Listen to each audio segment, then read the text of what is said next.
o al Infonavit.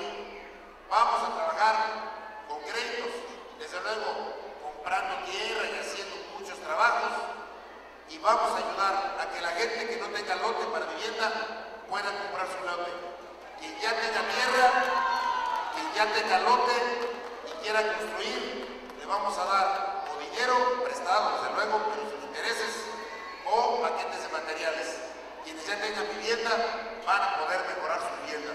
El programa, uno de los programas fundamentales del próximo sexenio del gobierno que ustedes van a formar con su apoyo y con su voto, se va a dedicar a trabajar para mejorar la vivienda, sobre todo en estas regiones donde sé que están pendientes de que les otorguemos vivienda a las personas que no tienen ningún otro beneficio.